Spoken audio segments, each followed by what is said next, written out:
اعوذ باللہ من الشیطان الرجیم بسم اللہ الرحمن الرحیم سبحان الذی اسری بعبدہ لیلا من المسجد الحرام الی المسجد الاقصی۔ اذن محترم، ہم آپ کی خدمت اقدس میں حاضر ہوئے ہیں کہ بیت المقدس اور معراج،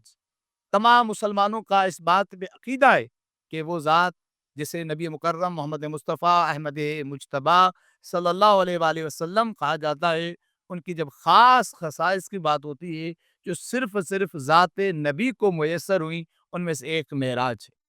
آپ امام علی بن موسیٰ رضا علیہ السلام فرماتے ہیں کہ جو شخص معراج کا عقیدہ نہیں رکھتا گویا وہ عظمت نبی مکرم کا انکار کرنے والوں میں سے۔ جب معراج کا عقیدہ رکھتے ہیں تو معراج پر جس آیت کو تمام مسلمان بارہا پڑھتے ہیں وہ سورہ مبارکہ بنی اسرائیل کی آیت، پہلی آیت ہے، جس کے اندر خداوند عالم نے واضح طور پہ کہا ہے پاک ہے وہ ذات جس نے اپنے بندے کو سیر کرائی، کہاں سے؟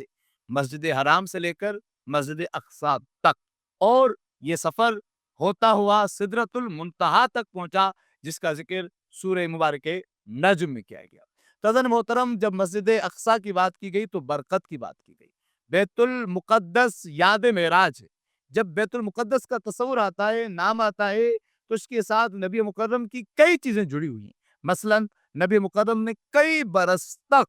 بیت المقدس کی طرف رخ کر کے نماز پڑھی ہے، جس کی گواہ آج بھی مسجد قبلتین موجود ہے۔ اور دوسری روایت کہ جب معراج پہ آپ تشریف لے گئے تو آپ بیت المقدس آئے، اور یہاں تک ایک روایت میں نظر آتا ہے کہ آپ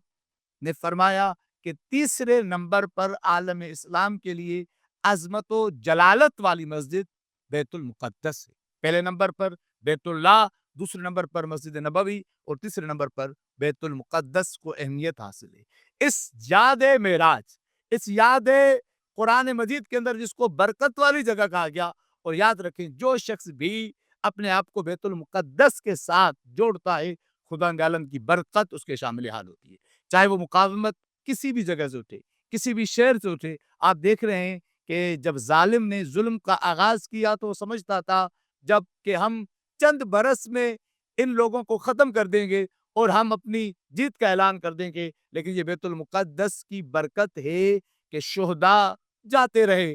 لیکن آج بھی مقاومت زندہ ہے۔ ان ایام رمضان میں ہمیں چاہیے کہ بیت المقدس کے لیے آواز اٹھائیں، جیسے آقا خمینی رحمت اللہ علیہ نے فرمایا کہ ماہ مبارک کا آخری جمعہ بیت المقدس کی حمایت کا دن، اور اس دن کو ظالموں کے خلاف اور مظلوموں کی حمایت میں منایا جائے، کہ عالم اسلام کے مظلوموں کا ہے۔ دعا ہے کہ خدا عالم ہم سب کو بیت المقدس کی برکت کو سمجھ کر بیت المقدس کے لیے آواز اٹھانے کی توفیق عطا فرمائے اور ظالموں کو نیست و نابود فرمائے۔